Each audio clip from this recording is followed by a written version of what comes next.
All right, howdy. So we are living in quite the crazy world today. Um, my goodness, there's so much to actually talk about that even the stuff that I have in the title of this, there's even more that's going on. Um, but I guess we can kind of start. Let's start with this the California um, grants reparations. Now, I don't know a whole lot about this. I've Um, heard about this story for a couple months off and on because they were been working at it. It's just a task force. There's a task force that is formally recommended to the state to offer, 1.2 million dollars to every qualifying Black resident. I think it's in Oakland is where they're submitting it to. is they're going to give $1 million to 1.2 to qualifying certain qualifying. I don't remember the each. exact details right now, but it's like people that have that were lived here for a period of 20 years, like starting dating from certain dates, and there's some qualifications that put you in there. But the idea is that if you're Black in California, a state that has never had slavery, and with people that never held you as slaves having to pay for you because you're Black, it's like because you had a harder time in a certain era, we're going to punish the ancestors and then reward people, that are not. Yeah, it's crazy. They're actually doing this. This is not like a meme. This is that thing they're trying to get to. This is the thing they're trying to make They've happen. created a task force to study and recommend reparations for Black Californians, putting into motion the idea that had stalled for decades at the federal level. So they're basically doing it at the state level. They're Yes. aiming to provide reparations. So it was I was actually really this is somewhat of a it's on the same topic, but it kind of attacks it at a bit of a different angle. Um, I went on to. Have you ever heard of Clubhouse? There's an app called Clubhouse. Nope. So it's an app that you can get on the phone, and basically what it is it's like a chat thing. So like Twitter, and you can like there's these little rooms, and you can hop into these rooms and you listen to people who are talking live, right? You know Yeah. how that feature Yep. exists. Yep. That all of Clubhouse is effectively that. And so what how Clubhouse started is that it initially started off largely from using the Black community.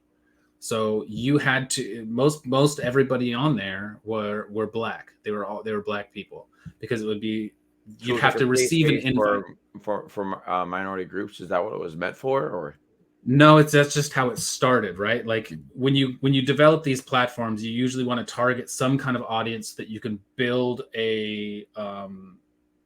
yeah, you can build a user base, right? And then though that user base will send, then you grant that user base um, basically tokens that they can give to other people so that they can bring their friends in, right? And so um, I had received one from one of my friends, um, and so I got to go in, and I would talk a little bit and stuff like that sometimes, but it was very interesting to just go in and listen. And reparations was a massive topic on there for a very long time. I mean, there was just you could go in room after room after room after room after room was like reparations, reparations, like we deserve yeah, reparations, reparations. And so what I found was really interesting is like how much what I didn't realize is how much racism there is within the Black community. yeah. I had no idea. Like there's different levels. Like the darker you are, the worse that is, or the lighter you are, the worse that is. If you are very dark, then you just don't deserve reparations at all. If you came here at some other time, you don't deserve it. Or like they would find all of these little tiny differences, and they would say, no, you don't. And they would be mad. They would get really upset um, at other Black people who were also demanding reparations. Like you could have two Black people demanding reparations, and either one or both of those people are telling the other you don't deserve reparations.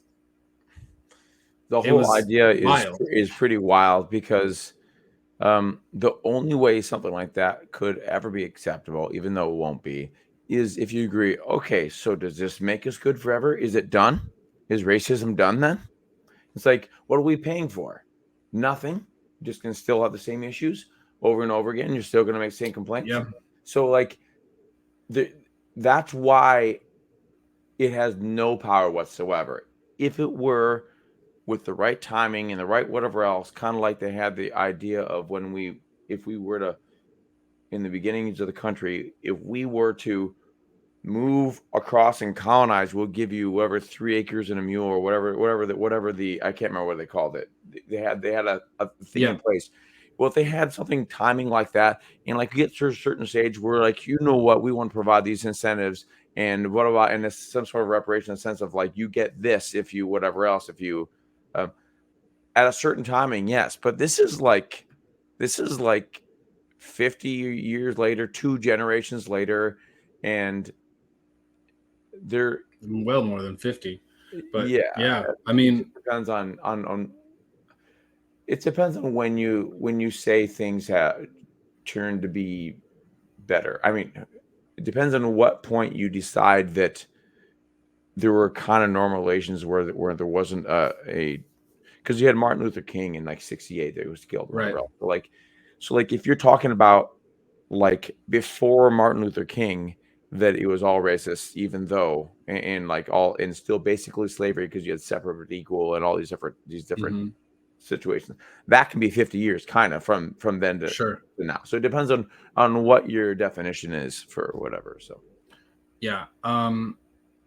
You know, I feel like just giving people money doesn't actually solve the problem. you are I think correct. it because if you're not if you don't know what to do with your money, you're just going to end up blowing it. You're going to be buying cars, you're going to be buying TVs, you're going to be buying And it shoes, also you're going to sets be a bad buying precedent stuff. about the fact that they are even owed money in the first place.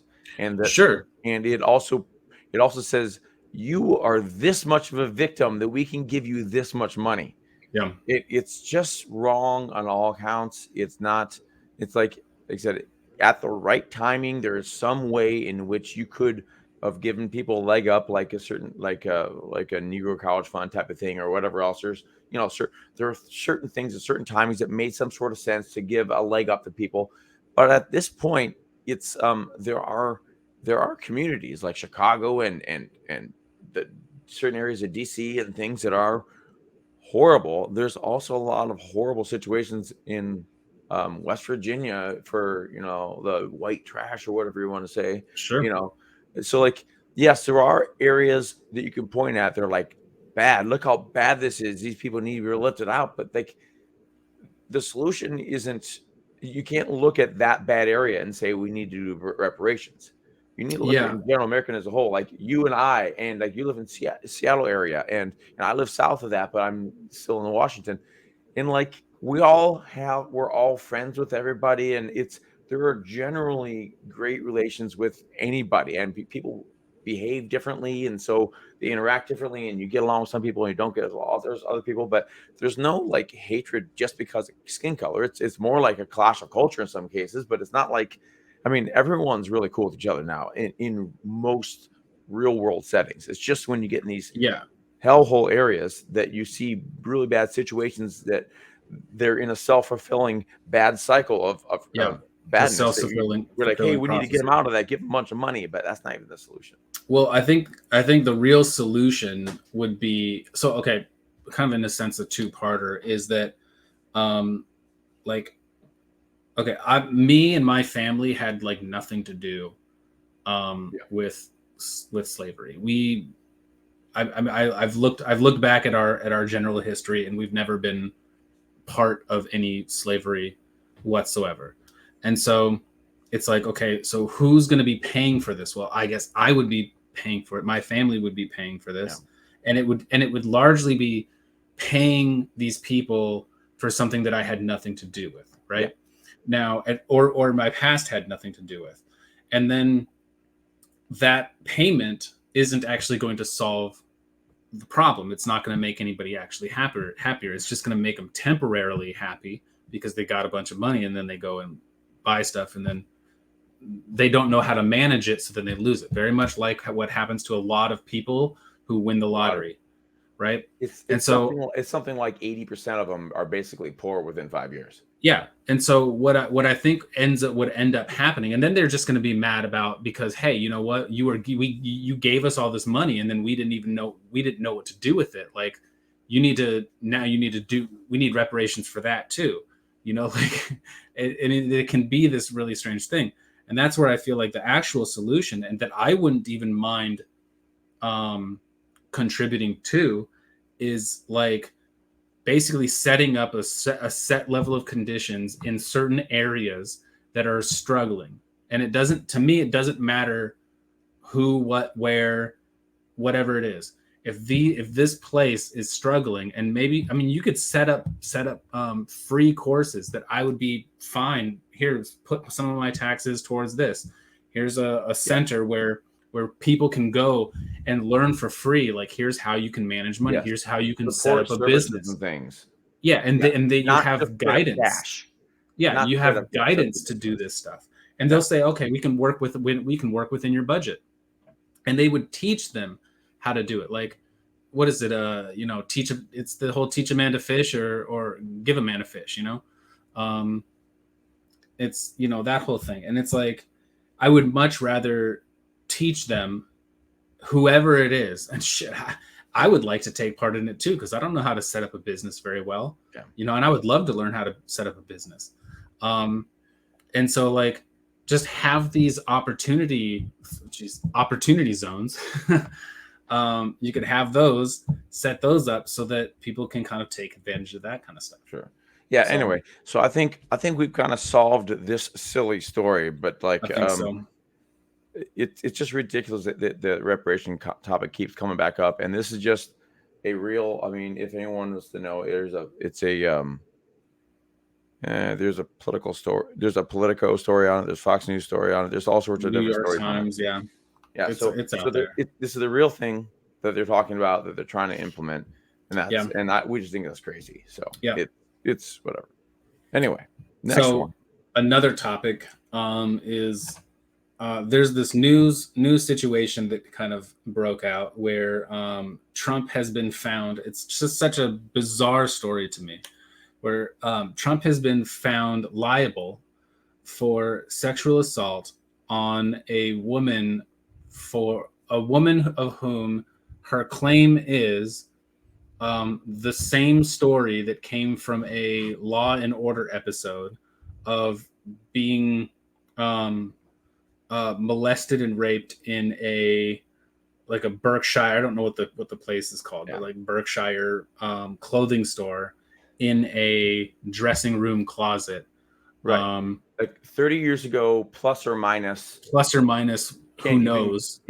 Can't give us any specific time. Just says it happened, and there's just so much hate for Trump in New York City that a jury was just said, sure, he's guilty. Sure. Now, what I don't understand, though, is how he can be found liable for sexual assault under there's no evidence. It's literally just her word. Right. And then not liable for rape. So is it liable or sued for libel, meaning saying that she's a liar? Liable. Oh, really? He is found to be liable for doing this. I believe that that's what it is. Trump liable. I'll just put in that. Yeah, liable. Wow, I didn't realize that. That is absolutely ridiculous. It's honestly like it's really a silly. It's a silly thing. It's like the craziest of Me Too accusations. It's 30 years old. It's 30 years old. There's no evidence. There's no real correlation of it.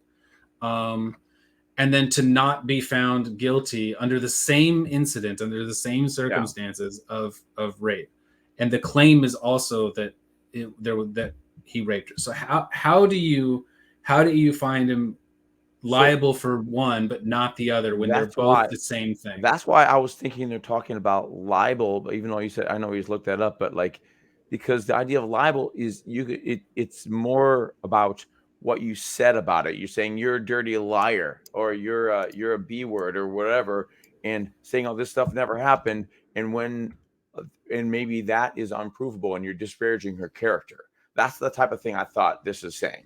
I Yeah. thought because I haven't it just came out today and I didn't do diligence reading it because I thought I got it based upon the last. Yeah, and I mean when I'm seeing this, and even if he was found liable for defamation, I mean they do say like wins a landmark defamation case, so defamation is involved in it.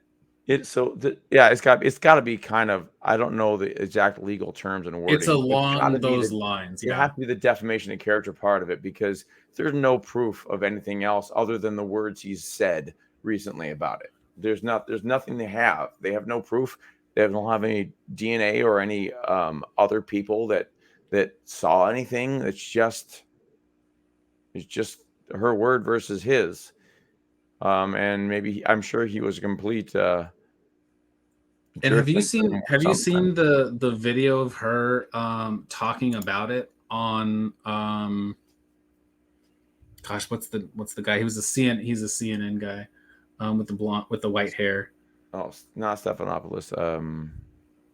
No, I haven't watched CNN forever. So he's sitting there across from her and she starts talking about this stuff and he mentions like rape and everything and he's and she's like she basically is talking about how rape is like it's like a pleasurable thing, like people get into it, like it's more of like a taboo kind of thing that's exotic So and that how long people. ago was that? This was back in I think right around during the Me Too, during all the Me Too stuff. And so she was saying that back then when she wasn't even accusing Trump, and so No, now. that was the original accusation that, or I don't know if it was the original Huh. accusation, but it probably was. Um, and that's when she was telling the story and everything. And so now it's all kind of coming back up, and it's so silly to me that this is where it would kind of land. It just doesn't make any sense. It just doesn't make any sense to me. And then when Okay. you look at so then you what I think is also interesting, because I think one of the more interesting things about these kinds of situations is like flipping the coin over and you take a look at the other side. And so you have do you know Tara Reid? You know who Yes. that is? And Yes. so she has told this story of Joe Biden as a senator, and she's working with him, and he walks in and he basically just he grabs her by the pussy. Like that's Yeah. what happens, right? And what's very interesting about that is that, and the media just completely ignores it. Nobody's able to push forward or do anything towards this.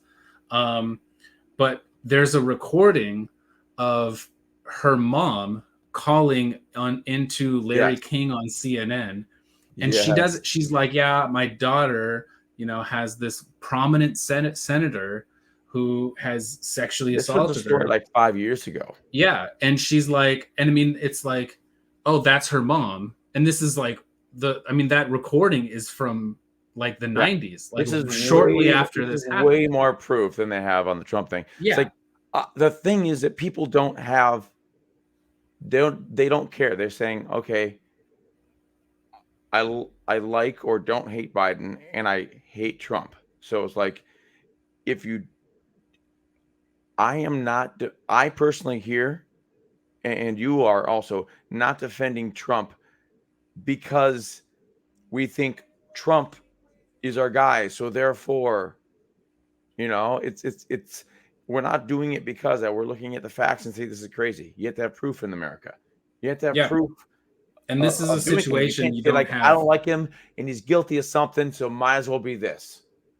Yeah, it That's like seemed that's like like they got a advocating. jury of just people who didn't like Trump. And I think this thing is going to get appealed. I think it's going to get overturned. Um It will when it gets out of New York. it's going to go out of New York and get Yeah. kicked. It's going to kick to, at least at the state level, it'll probably be overturned, honestly. Yeah, I think it's just going to be it's a silly situation. Yeah. But I guess to maybe pivot from that to something relatively related, So which is just one Biden. second. Oh, sure. I was to comment on that. I saw there's a line here that does say that that there are that it was Dagnabbit. Okay, that she accused him of rape and then harmed her reputation by writing in an October 2022 post on his Truth social platform that her claims were a complete con job, a hoax, and a lie. So that is the other half. So that is what they're talking about. It is kind of a libel situation. So it's Yeah, but that's just yeah. saying So I'm I just deny verifying that that that's this what it happened. was. So those are two things that they're going over. It's over the rape and then over the libel. And so they said yes in the libel because there's proof. Look, he said it right here. Yeah, about Yeah, what? that's him denying it though. I That's know. just him I saying know. this is all Yes. It's BS. it's all So if you ridiculous. don't find, yeah, if this is about rape and he says no, it's not. I never did any of this. Like this is a hoax. Like look at you're just after me to come after me.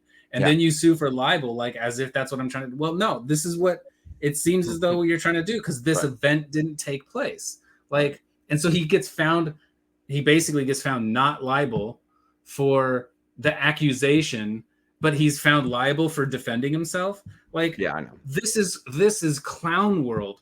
This is clown world that we're dealing with. All right. What's the Unbelievable. story you wanted to connect to this?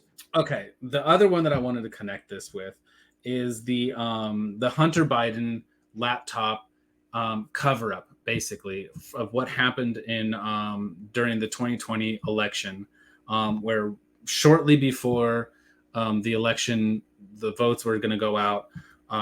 New York Post was breaking a story, and they were saying, "There, we have the Hunter Biden laptop. Here's evidence of it. Here's blah. Here's pictures. Here's stories. Here's emails. Here's all kinds of stuff that we have." And what happened is that you had Anthony Blinken, who was I may get the titles mixed up. I may have these messed up, but he's like basically the campaign manager type of a guy, and so he basically goes out and he contacts 51 former intelligence officials or officers or whatever you might want to call them. He contacts them and has them sign a petition saying that this seems as though this has all the hallmarks of Russian disinformation, right? And so then later on, we come to find out, and there's all this other little bits and pieces of like, did you talk to these people? Did you talk to these people? Have you talked to Hunter Biden about this and this? And there's there's lies in that. And so he goes, oh no, I'm losing my train of thought. Let's see. The Hunter Biden, it's okay. It's all the Hunter Biden stuff. Anthony Blinken, he contacts these guys, and he comes to find that one of the guys testified that who signed this petition. He says, "Yeah, I wrote it because I wanted Biden to win, and that's why I did this." Right. So right now you're referring to the article, the Politique Republic or Politique? How Politic Republic, but it's just spelled with a QUE, right? Yeah. Yeah. Politica. Yeah. So something like that. So I'll read the first sentence here or whatever of it. It says, newly released evidence, including a letter from the United States Congress, confirms that Biden campaign colluded with 51 former national security officials to steal the 2020 United States presidential election. The evidence shows the Secretary of State, Anthony Blinken, then a senior advisor to the Biden campaign, worked with Michael Morrell, former deputy director of the Central Intelligence Agency, to draft a letter falsely claiming that the emails found in the laptop of the FBI custody that showed members of the Biden family sold influence. Okay, so there's I mean, there's a whole article here that can be read, but that Yep. is what we're talking about. We're talking about there are 51 specific people that were basically colluded in order to cover things up, because basically Biden's got to win, and we can't let this stop that. So Pretty much. Yeah. yeah, so yeah, that's what's about. It's to me, the story is unfortunately. I know that it's just gonna be falling in deaf ears forever. So like to me, I'm always like, yep, I mean, this is Well, kind I think of like people Dave who Chappelle skit of where he's like, where like the grandmother showing a picture of dagnabbit. There's a skit with David Chappelle where he's basically like, I didn't do it. It wasn't me. It wasn't me. And it's like, but I have a picture of you with your grandmother saying that you did it, all the kind of stuff. It doesn't matter. You can have all these different layers of things saying it did. it was with the R. Kelly thing. Yeah, Yeah. it wasn't me. I'll tell you today, it wasn't me. And that's just how they It was treat it. like, I don't believe it. I don't believe it. That was it. It was he was a juror on the R. Kelly trial Yes, that's what it of was. him pissing on a girl, and he's like, Yes. I don't believe it. And like they show the video, they show this, they show him like R. Kelly's admits it, and he does this whole thing, and he's like, I'm not buying it. Like I think you're absolutely right. I think the sad thing about it is that like people dislike Trump so much Yeah, it doesn't matter. The facts don't they matter. won't even consider this as like even if it was true, they don't care. They don't even care, right? But on the same note, they'll run through Russiagate and they'll be like, how dare you not believe this? How For dare you 2 not years, believe and this? then they end up having to apologize after the fact. Yes. Yeah. Yeah. And it's like, funny awesome. because I when I talk to people about it, sometimes they'll say they'll say like I'll be like, dude, Russiagate was total BS. They're like, no, well they got indictments out of people. They got people committing crimes and stuff. It's like, and none of it had anything to do with Trump. None of it. It was all it's all just it's just interpretation that you're slapping into some of this stuff that's invalid. It's just invalid. I'll give to anybody that watched this that hates Trump or whatever else that Trump is a difficult character and you don't have to like him. But I think it's bad for society and for like our characters as human beings and for honesty for us to pretend that our feelings about somebody need to be justified somehow, and so we can just agree with all the bad things that are about it and then disagree with all the good things just because we have chosen our side. It's just so bad that we're in a place where people don't care. It's like, what result do they want? Okay, then I'll say all the right things for that to happen. It's embracing dishonesty is it's largely just what it is. society. It's like I promise.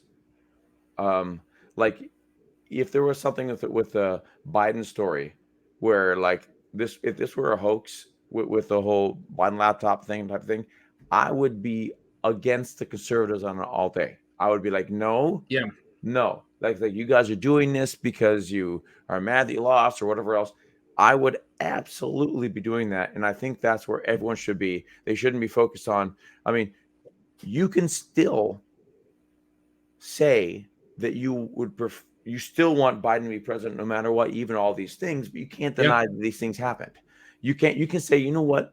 Yes, he is involved with all this collusion, all this kind of stuff, and with Ukraine, all this kind of stuff. But you know what? I still want him over Trump because of X, Y, and Z reasons. If that's what you want, you want, then say it, and we can move on from there. Yes, just don't pretend that what is correct is only what you want to be correct. You can't just determine what the facts are on the ground because they match up with your candidate.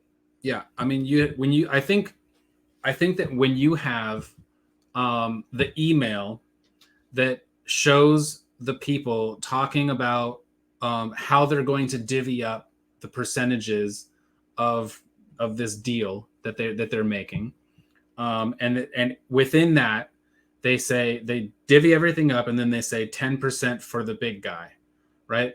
And then there's somebody who's part of that deal, whose name is Tony Bobulinski, and Tony Bobulinski, he's his name is on that sheet. He's part of that email chain, right? And he comes out and he says, "Oh yeah, that's me, and the big guy is Joe Biden." It's like, I think we have enough at that point to at least have valid suspicions that some wrongdoing is very likely Right. to have taken place. And now there's like whistleblowers that have whistleblowers come out who's like, It doesn't matter. there's documents It there's doesn't even documents that matter. are in the FBI's hands from interviews or transcripts or whatever it is that So show there is a that level this of is what legal happened. work. There is a level of legal work that is progressing through and happening on some level, but you still don't have any real acknowledgement or Mm-mm. anything from on a media level and social level where they're not condemning him at all. They're just like, it's just legally some things are proceeding because there's enough information to proceed, but uh, there's There's nothing no definitive. what I'm saying is that there's no condemnation or what a word. He's not taking any heat. Right. So he's taking Yeah. no heat. In fact, they give apologetic questions. There's a reporter that's asking him, MSNBC reporter is saying, "Hey, so I know that your son has nothing to do with you and whatever else, but he had some issues and he's being indicted now because of this." And then it's like the questions from these journalists that are supposed to just be getting to the answers are giving these politicians and Biden a softball. Like, I'm trying to lightly assert that there's bad doing here, and I'm trying to keep it separate from you, but I want you to address this.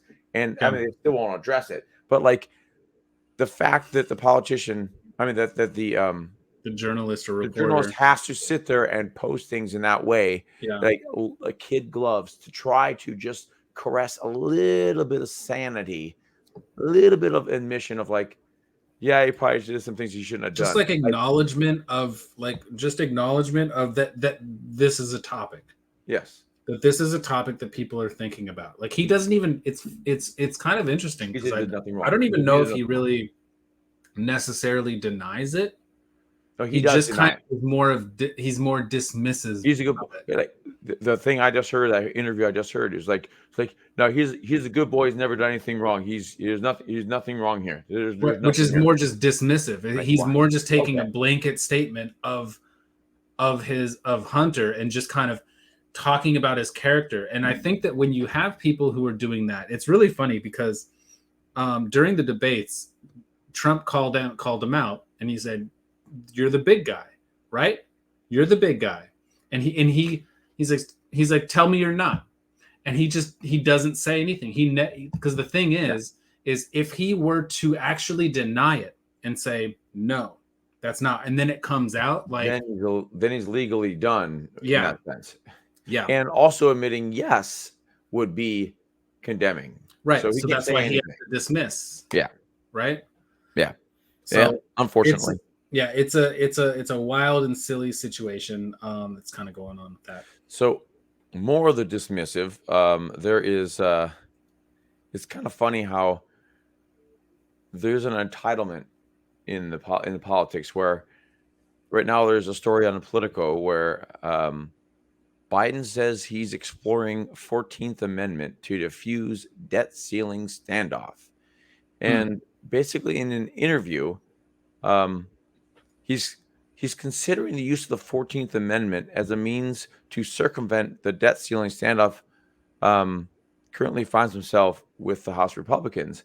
Now, how he's justifying that? He's trying to say that, like, well, the Republicans, they don't want to just pass this deficit. They're holding me hostage with the spending cuts, and say like, "Oh, I said that if they pass a clean debt thing, then I'll argue with them about the spending cuts." But they're not doing that, so I might have to go around them by just trying to get a legal argument that says that they don't have a right to tell the president what he can spend money on. And that's it. He said that in an interview, and it's ridiculous because That's it's a balance, it's a check and balance situation where the Congress yeah. is supposed to be the purse strings. So it's just I don't get. They feel like they like they're the elitists. They're supposed to do everything. How dare these people like try to hold me to an account? This thing's bothered me forever, and this is a good story at the top. I mentioned to you a couple weeks ago about we can talk about this because it's just crazy how it doesn't make any sense because they keep on doing these. They keep on doing these CRs or continuing resolutions and or debt ceiling. Um, They just raise it. That's what they they just keep always on do. pushing it because you have to, or because if you don't get everybody to vote on things, you can't. So like, if you don't get enough votes, then the government just stops being funded. And so what you have to do is either do a continuing resolution for the actual budget, or Yeah. you need to increase the debt limit. Both of those things, um, they have a permanent nuclear. They have a permanent nuclear defense tactic with that. We're like, hey, if you don't do these things, we're going to default on our bills. We're not going to be able to pay our bills. Yet they keep on spending more new money, and we can't stop them. They're just like, well, and what they're going to do is they're just not going to pay we can't pay our bills if we don't keep on increasing the debt limit, and that they keep spending money. It's just a ridiculous. It's a ridiculous idea that there isn't some sort of accountability, and like you should be, whether you're Republican or Democrat, you should actually take the budget and line item and vote on it every year, and not just hold people hostage with continuing the same budget forever with ever increasing numbers. It's like you're never going to get out of debt that way. We're getting a bigger and bigger debt, and it's just making the world a worse place. True. I mean, I agree with a lot of that. What I think is really interesting is kind of in a sense like there's the difference of how Trump did it and how Biden is doing it. And people like to say that Trump is like they call him a fascist all the time, right? And a fascist is really it's somebody who's aiming to take away your rights, aiming to control, to take power away from the people and away from the system and grant it to themselves, right? And so what Trump had done in the past, he said, look, when it comes to this debt ceiling thing, he said, look, I will shut this thing down. I'm fine to allow this budget to I will shut down the government if I don't get what I want, which is like border security. I want funding for border security. And he was he was working within the system, right? He's making his own little demand, but he's not changing the laws, right? He's not trying to remove the 14th Amendment or do whatever Biden is trying to do with the 14th Amendment. When you have Biden who's like, yeah, I'm going to go around the Congress, I'm going to go around the people to do what I want, regardless of what you say, that is far more fascistic than what Trump was doing. But nobody on the left is going to say anything about that. And what's even crazier is that nobody even on the right, for the most part, even talks about it either. And I think what that is largely kind of a symptom of, to some degree, is how these parties really, they're the same. They're the same party. They're not really any different. It's kind of like who has the friendly face that can woo the people enough to be able to take rights away, right? And then who's the bad guy? So it's almost like you have to have the Trumps that you can rail against to make people believe that the system is working and that we can push and pressure him out of doing something, which enables the other side, who are now deemed as the good guys. Now those guys get to go in. They could say, you know what, this thing is just a bother. And all the people who are like, well, hey, he's not the bad guy, because that's the bad guy. He's the good guy. So if he wants to get rid of the 14th Amendment, Right. then that's probably the good thing to do. I've heard a different definition of fascism that I think more represents what it is, because currently it's branded as a far right take on the world. Yeah, that's why I say Authoritarianism. fascistic. Right.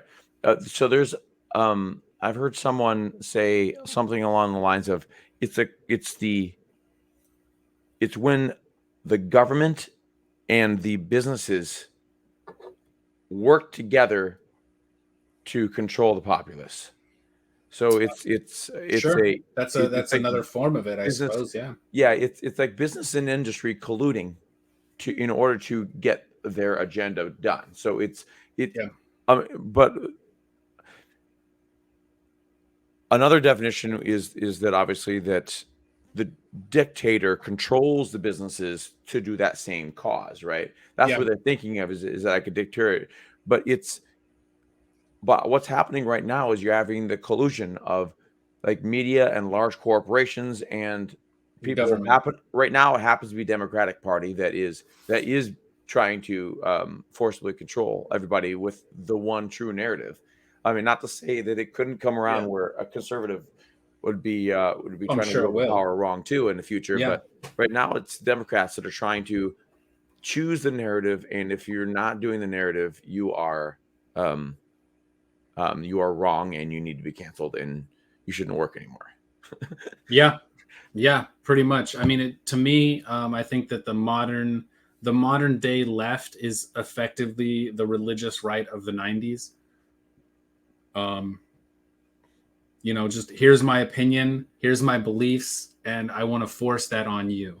Yeah. And I think they talk about party swaps and all that stuff, and from my standpoint, maybe there's a few core principles that the Republicans are maintaining, and there's a few core principles that the Democrats are maintaining, but all of the effective the valves of control they're just swapping sides, and it's like now the left is in power. So I have no doubt that, like, once the left has kind of pushed all of this stuff way too far and people are like, this is absolutely crazy, and then the pendulum starts swinging back the other way, the right's going to be picking up the mantle, and those levers are going to get switched once again, and they're going to be going through and saying, this is what you need to do, this is how you need to live, or this is what we're going to Yeah. allow.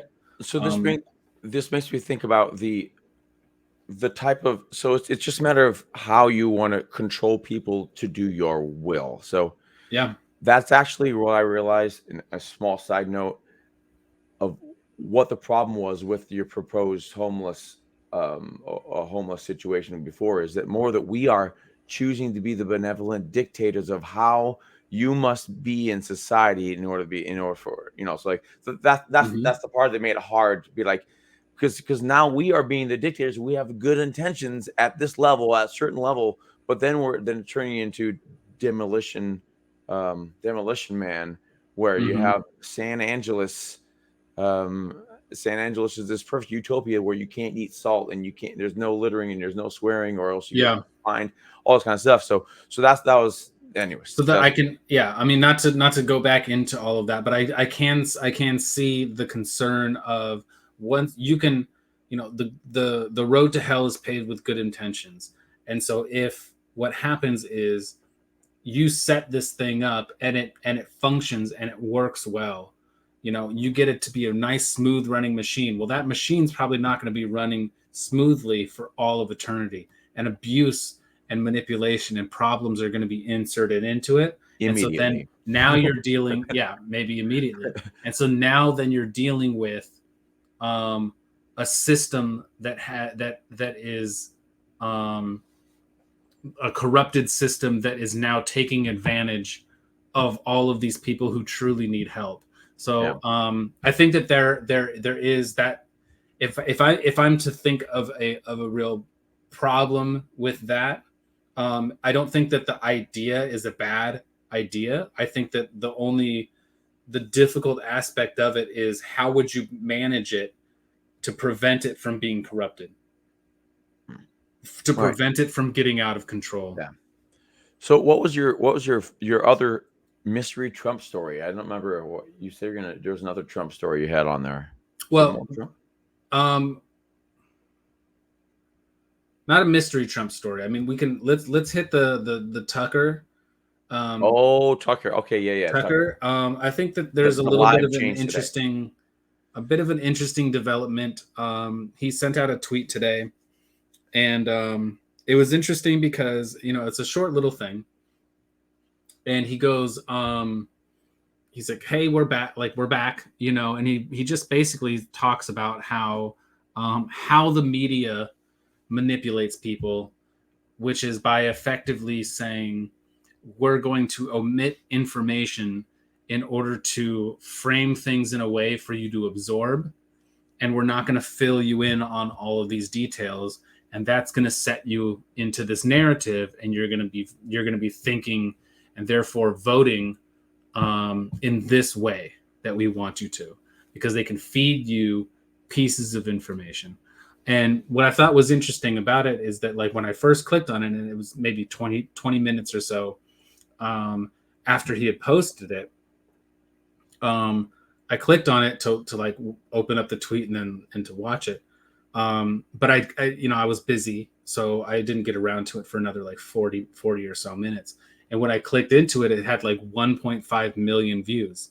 And Yeah, then when I backed out and it refreshed, it was at like 11.5 million views. yeah. So the number of viewers that Tucker is able to garner on social media, on Twitter, is rather astonishing. It is. It's pretty crazy that that's what he's able to do. And what's also interesting. So here's something I just kind of thought of was Twitter was effectively nothing. I mean, it was just kind of two birds just kind of talking, just spitting things into the air, right? And then when Trump got elected, you could see on the news they would reference these tweets. So Twitter became a tool that was used to get people engaged in politics, and it was one of the really interesting things that you would see is you would see these tweets, and they would put it on national news of some random person's opinion, and they would go through several different people, and the one that they would more or less highlight is one that had like 5 likes on it, right? And it's like, dude, nobody saw this thing. Like you just cherry picked Yeah. you just cherry picked this in order to force feed it to your audience, as if that person's opinion had any value. And you could go and As look if it them was up. the take. This is the take that bad side is taking. Yeah. Or not what the bad side is taking, but this is what the good side is saying, right? Right. Because they Right. agree with us, right? This is the criticism that people are having, but it's like literally it had 5 likes. And then you can go and you can look at the general topic, and people are talking about completely different things. But over time, that shifted and warped and everything, right? But Yeah. now that ever since Elon, like you can see, ever since Elon bought Twitter, none of the media outlets reference Twitter anymore. Yep. None of them. Nobody pulls any information. They don't pull stories out of Twitter. They don't highlight any tweets. It's like, and it just kind of goes to show you like how biased these media corporations are. And Tucker, in his little demonstration, in his little There's clip, 41.6 million right now, by the way, views, and this happened like 2 hours ago. yeah, I mean, it's just it's completely skyrocketing. And the funny thing is like that probably doesn't even make news. Like I wonder if I just looked up Tucker on Twitter and just looked up all the, let's see, the headlines are Tucker Carlson's lawyers. This is 3 hours ago. Tucker Carlson's lawyers accuse Fox. 28 minutes. Tucker Carlson announces Twitter show alleges Fox breach contract to host show on Twitter after being fired. So I guess they kind of glance. They did. This is the big kind of story glance it. But a lot of times you won't even see a story about it. You just be Right. like, These are like page 3 or something. Yeah, I mean. So in this case, basically, I wonder how many people see it. Yeah, basically, Fox News is holding him hostage. He actually filed a counter. He actually filed against Fox for breach of contract because they're allowing for the slander and the release of internal documents and a couple other things. So he's actually saying, hey, they broke their contract. Yeah. I am going to I'm going to go ahead and start my own media group. And he had talked to. There's rumors that he was talking to Musk yesterday because he did. He talked to Musk yesterday, and now he's announcing he's doing it through Twitter. And I don't know what exactly it's going to look like, considering. But that also makes sense of why 3 or 4 days ago you saw Elon Musk practicing the was it Paradigm or Paragon, or they had an old live feed, live tweet Oh yeah. system. Periscope. Periscope. Periscope. Yeah. He brought it back from the dead. He's like, we're gonna see if this code works. Oh, it works. Oh, looks like it's 8-bit Elon. And yeah, this little video because he was just like, because they brought this thing from like 2004 or something or whatever. And so 2011 or whatever. Yeah. yeah, it was a long time ago. And he said, you know what? We need to fix the quality The and bit whatever else. rate. Yeah. But hey, it works. So it did. Yeah. He didn't like the hearts. He Yeah. commented about how the hearts are on it because I'm kind of like, how are we getting rid of the hearts? Can we get rid of the hearts? Eventually, Yeah. the hearts part of the code crashed, and so they stopped. But it's kind of fun. It was yeah. I think that probably what Elon's probably going to be working on doing is working with some of these people to help to build a platform that enables them to do what they want to do. Right. Honestly, Tucker is exactly what Elon needs in order to create his everything app that he wants to. It's exactly what he needs in order to be able to get. If there's enough people that are there in legitimacy, people are going to be like, "Dang it!" and they'll have to go there. If enough eyeballs are there, they have to go there. So what I'm noticing of what's happening with Twitter is before Elon, you had, I mean, it was like 280 characters or something like that. It was very small. Now you can write essays. There was one that was very fascinating thing that Sargon of Akkad or Carl Benjamin, as his real name would be, and he replied to or he quote tweeted Elon Musk saying we should increase legal immigration, and if somebody is of a high skill and wants to work hard, then they should be allowed to come in. With and green card at least, yeah. And so Sargon basically made this. I'll reference him as Sargon because that's how I know. That's fine. And so he wrote this very long essay basically where he breaks it down, and he's like, this may sound like it's a good idea, but all that you end up doing is you end up creating classes out of countries, because all of the valuable people who are able to produce good things for their country are now gone. And they all come to this one place. And you kind of mentioned like Demolition Man in this utopian society, and that's kind of what he was talking about, is like, this is not what we want to be able to do. And so I mean, it's true. So that's why there may be limits in the numbers that can do that, but sure. But I guess, I mean, the details of that story I just thought were interesting, but it's beside the point. Elon has created effectively a method to be able to allow people to write an article. You can effectively write an article on Twitter. And then he was like, the people were like, dude, this is Twitter. I don't want to read all this. Can you make a video? So he like makes a video. And then now it's like a 5-minute video where he's doing that. So now it's like, well, now we're kind of looking like, okay, so you've got short little tweets. You've got long essays like articles, and you've got long form videos. And I've seen them, they can go, 15 minutes up to maybe even an hour or something. They can be really long. So now you're looking at YouTube. Twitter's becoming also like YouTube. That's what he wants to do. He plans on being an everything app where, like he says in China, where basically you have your whole like compartmental or You have everything. You have a modular type of app that you can include all the different things that you want to, and you can Yeah. cut things out you don't want to, and you can create, and you can have Yeah, you all the don't have to content you want. participate in it. There's the rooms where people can join, and you can have Yep. listeners, and you can have speakers, and you can have the host, and that's what Clubhouse effectively is. It's just that one feature. And so Twitter Spaces, I think they call it. yeah, and so it's like he's developing it to effectively be able to do everything. And now he's dealing with live streaming with the Periscope aspect of things. So now, and that's what he's trying to do with Tucker. Probably he's that's probably going to be got to get it up and running. I don't know how he's going to do it. Now you're going to be able to have him. Tucker's going to be able to come on, and he's going to be able to do his show live, right?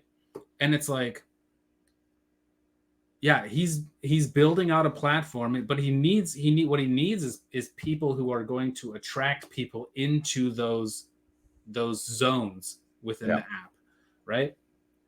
So I think it's a super interesting process. I'm happy for this development. I hope that he doesn't have too brutal of a legal situation with Fox. I hope that it gets resolved, because the strategy with Fox is that they don't want him participating in being competition until January 2025. That's when his contract ends, and that's what they're going to pay him until. That's what their plan was. So, well, I think that there's a loophole. I think that the Twitter is effectively a loophole, because Twitter it's not a loophole. They're gonna, like, he had to claim that they breached contract so that he could go, so he can operate in good faith. There isn't a loophole for it. Basically, he's part of a non-compete. He still works for Fox. Sure. He just doesn't have, the show is just canceled.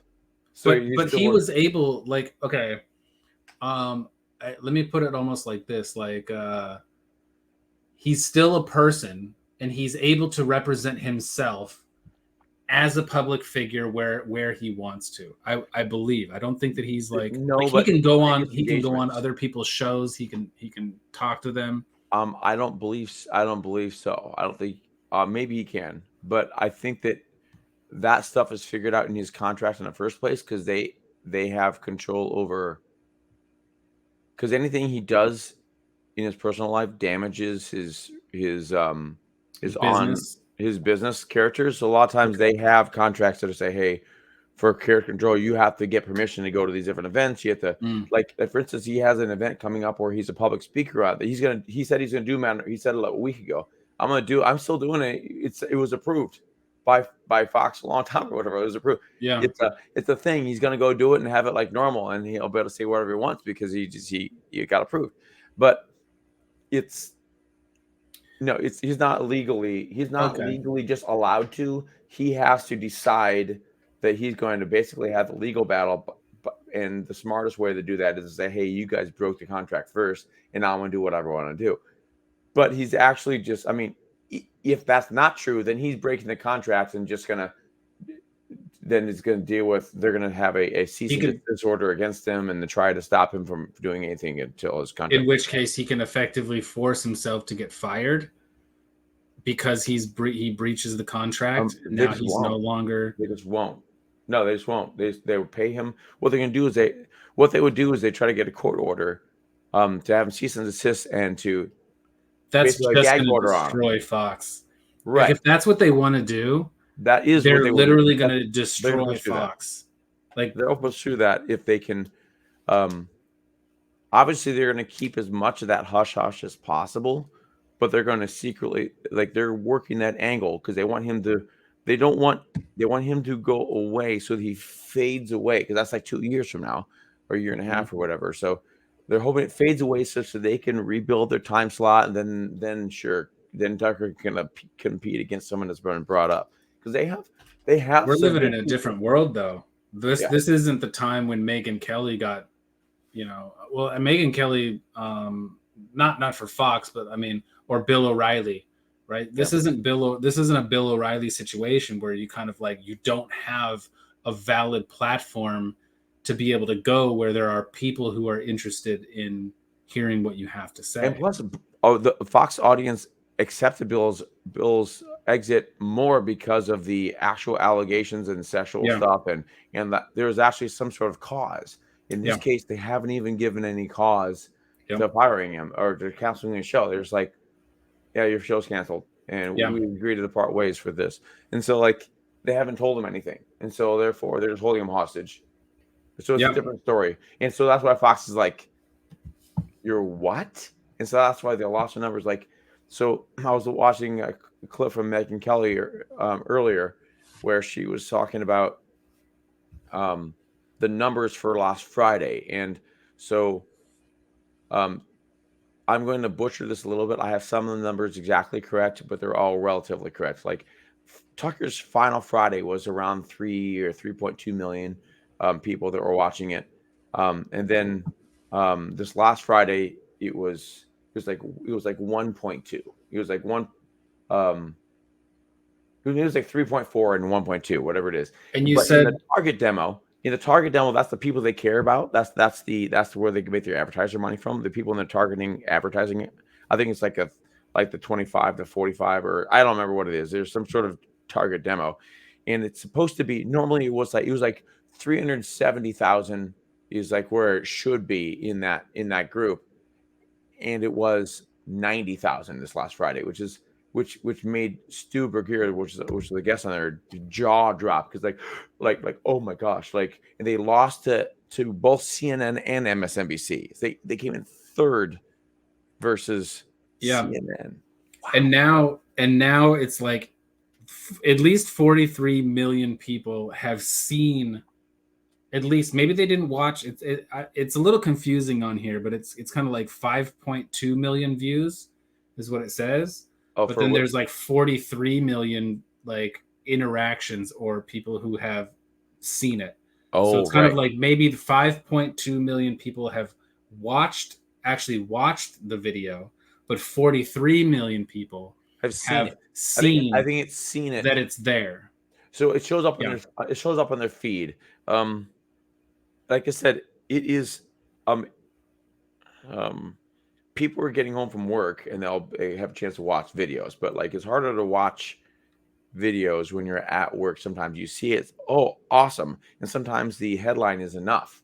Yeah. And so watching the whole thing is not as important until later. Yeah. So I Yes, think I it's guess it says 43.5 million for that's of people views. seen it. Well, Yeah, let me click on this people who number. have seen the tweet. Times' tweet was seen on Twitter. Okay, so the actual views of the video is only 5.2, which is not as big as the first one. Yeah. But it's it's still a big number. I mean, 5 Yeah. million is still a lot. It's like I said, his normal Fox show would get 3 million a night, and so this is still He's bigger than already that. beaten his Friday night Yeah. at 5.4 million views, like actual watches. Yeah. He's already beaten within a few hours.